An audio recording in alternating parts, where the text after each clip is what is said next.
السلام علیکم۔ جو وقت گزرتا جا رہا ہے اور جدید لائف سٹائل کی وجہ سے اور خوراک میں اتنی قدرتی اشیاء کا موجود نہ ہونا اور ایک سیڈنٹری لائف سٹائل مطلب جس میں کھیل کود کے بجائے بیٹھ کے زیادہ کام کرنے کو ترجیح دی جاتی ہے، تو خصوصاً جیسے ڈیولپنگ کنٹری جیسے پاکستان ہے، اس میں شوگر کا انسیڈنس بڑھتا جا رہا ہے اور اس طرح اس کی پریولنس بھی زیادہ ہوتی جا رہی ہے۔ حالیہ ایک اندازے کے مطابق دنیا میں پاکستان کا شوگر کے اعتبار سے پہلا نمبر آ گیا ہے اور اس میں تقریباً 31% لوگ شوگر سے متاثر ہو رہے ہیں۔ یاد رکھیے کہ شوگر ایسا مرض نہیں ہے کہ جو ایک دفعہ ہو اور وہ کچھ عرصے کے بعد ختم ہو جائے، بلکہ شوگر ایک تاحیات بیماری ہے۔ جب تک شوگر کا مریض زندہ ہے اس کو اس کے ساتھ فائٹ کرنی ہوتی ہے اور شوگر کو ایک زبردست کنٹرول کرنا بڑا ضروری ہے۔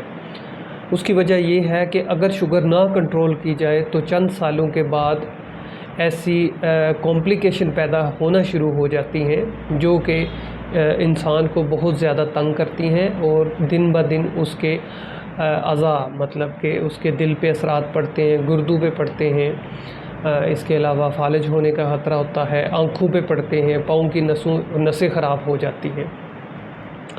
تو اسی حوالے سے یہ ایک تعارفی ویڈیو ہے جس میں کوشش کریں گے کہ آپ کو یہ سمجھایا جائے کہ شوگر کا مرض ہوتا کیا ہے اور یہ کیوں ہوتا ہے اور اس کی کتنی اقسام ہیں۔ شوگر بیسیکلی ایک میٹابولک ڈس آرڈر ہے۔ میٹابولک کا مطلب یہ ہے کہ جسم میں بہت ساری میٹابولزم ہمارے جسم میں جو ہو رہی ہے، جس میں کاربوہائیڈریٹس، پروٹین اور فیٹی ایسڈز کی ہوتی ہے، وہ ساری کی ساری متاثر ہوتی ہے۔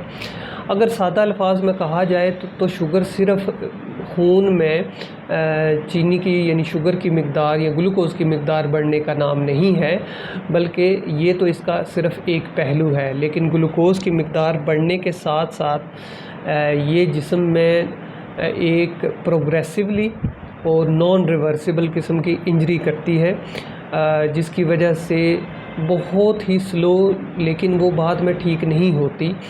اس قسم کی انجریز ہمارے گردوں میں، آنکھوں میں، پاؤں کی نسوں میں اور خون کی نالیوں میں ہونا شروع ہو جاتی ہے۔ تو شوگر کو ایک پورا سنڈروم کے طور پہ لیتے ہیں جس کی کچھ کمپلیکیشن ہے۔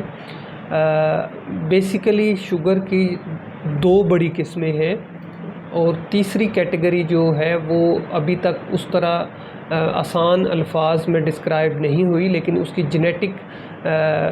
جینیٹکس تک پہنچنے میں مدد ملی ہے۔ تو دو قسموں میں ٹائپ 1 ڈائبٹیز وہ ہے جو عموماً بچوں میں ہوتی ہے، بہت ریئر کنڈیشن میں بڑوں میں بھی ہو سکتی ہے۔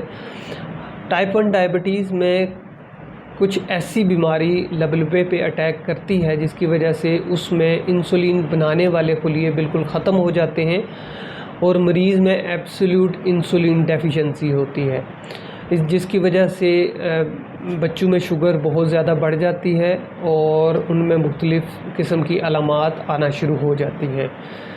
یاد رکھیے کہ ٹائپ 1 ڈائبٹیز کا صرف ایک ہی علاج ہے، وہ ہے انسولین۔ یہی وہی انسولین جو آپ کا لبلبہ یا پینکریاس پیدا نہیں کر رہا، وہ پھر آپ کو باہر سے لگانی پڑتی ہے۔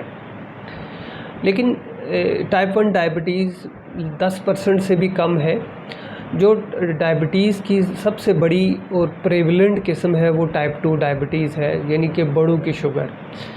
اس میں عمومی طور پہ شروع کے سالوں میں تو انسولین کی کمی نہیں ہوتی، لیکن انسولین کی ریزسٹنس کی وجہ سے یہ شوگر ہوتی ہے۔ مثال کے طور پہ جسم میں انسولین تو پیدا ہو رہی ہے لیکن یہ اثر نہیں کر رہی۔ تو یاد رکھیے کہ شروع میں ایسے مریضوں کا صرف دوائیوں سے ہی علاج ممکن ہوتا ہے۔ بعض کنڈیشن میں جب انسولین بہت زیادہ جب شوگر بہت زیادہ تنگ کرنا شروع کرے تو اس میں انسولین کو پھر ایڈ اپ کر دیا جاتا ہے۔ یاد رکھیے کہ ٹائپ 2 ڈائبٹیز میں صرف انسولین سے علاج ممکن نہیں ہے اور نہ ہی انسولین کام کرے گی، بلکہ اس میں کچھ ایسی ادویات دینا ضروری ہے جو انسولین کی ریزسٹنس کو ختم کرے۔ میٹفارمین جسے عام الفاظ میں گلوکوفیج یا نیوڈیپار کہتے ہیں، ایک بہت ہی سستی کاسٹ افیکٹو دوائی ہے جو کہ بہت ہی اچھا کام کرتی ہے۔ اس کے علاوہ بہت ساری دوسری ادویات ہیں جو کہ ہم ٹائپ 2 ڈائبٹیز میں دے سکتے ہیں۔ یاد رکھیے کہ ٹائپ 2 ڈائبٹیز میں انسولین ریزسٹنس کی وجہ سے شوگر ہوتی ہے۔ اب انسولین ریزسٹنس کن لوگوں میں ہو سکتی ہے؟ سب سے پہلے جینیٹکس، کہ اس میں فیملی ہسٹری بڑی امپورٹنٹ ہے، کہ اگر کسی شخص کے خاندان میں، بہن بھائیوں میں، والدین میں شوگر ہو تو اس میں بعد میں شوگر ہونے کے چانسز کافی زیادہ بڑھ جاتے ہیں۔ اس کے علاوہ موٹاپا یعنی کہ اوبیسٹی، جس میں چربی بہت زیادہ جسم میں، خاص طور پہ ویزرل اوبیسٹی یعنی پیٹ میں چربی اکٹھی ہونے کی وجہ سے انسولین ریزسٹنس پیدا ہوتی ہے، اور اس کی وجہ سے کسی بھی شخص کو شوگر ہونے کا بہت زیادہ خطرہ ہوتا ہے۔ جینیٹکس میں تو ہم کچھ نہیں کر سکتے، جینیٹکس میں صرف اتنا کیا جا سکتا ہے کہ ایسے افراد جن کے خاندان میں شوگر ہو وہ وقتاً فوقتاً اپنی شوگر چیک کرواتے رہا کریں۔ لیکن جو دوسری کیٹیگری ہے جس میں موٹاپا یا جو لوگ بہت زیادہ جنک فوڈ کا استعمال کرتے ہیں یا سیڈنٹری لائف سٹائل میں ہے، تو ان لوگوں کو چاہیے کہ وہ ہنگامی طور پہ اپنا وزن کم کریں، خاص کر ویسٹ کی ڈیفینیشن، اوبیسٹی کی ڈیفینیشن جو WHO بتاتا ہے کہ ایک میل پیشنٹ میں 36 اور ایک فیمیل پیشنٹ میں 31 انچز، اگر اس سے زیادہ آپ کی ویسٹ ہے تو آپ میں انسولین ریزسٹنس ہونے کے چانسز بہت زیادہ ہوں گے اور الٹیمیٹلی شوگر ہونے کا خطرہ موجود رہتا ہے۔ یہ رہی جی شوگر کے بارے میں اس کی پیتھوجینیسس اور قسمیں۔ تیسری قسم جو اس کو MODY maturity onset of the diabetes of the young کہتے ہیں، آج کل میں نسبتاً جوان اور پتلے لوگوں میں بھی شوگر آنا شروع ہو گئی ہے۔ حالیہ دنوں میں دیکھا گیا ہے کہ جو 20s یعنی 20 to 30 ایئرس کے درمیان لوگوں کو کافی ڈائبٹیز ڈائگنوز ہوئی ہے، تو ان میں شک شبہ یہ ہوتا ہے کہ ایسے افراد کو موڈی ہو سکتا ہے، چونکہ یہ جینیٹک ٹیسٹنگ سے ہی پتہ چل سکتا ہے، جو کہ ابھی پاکستان میں اتنی کامن نہیں ہے، اگر ہو بھی تو یہ کافی ایکسپینسو ہے، لہٰذا اتنا ضروری بھی نہیں ہے کہ اتنا مہنگا ٹیسٹ کرایا جائے۔ اور شوگر کی ایک اور قسم جس کو جیسٹیشنل ڈائبٹیز کہتے ہیں بہت ضروری ہے۔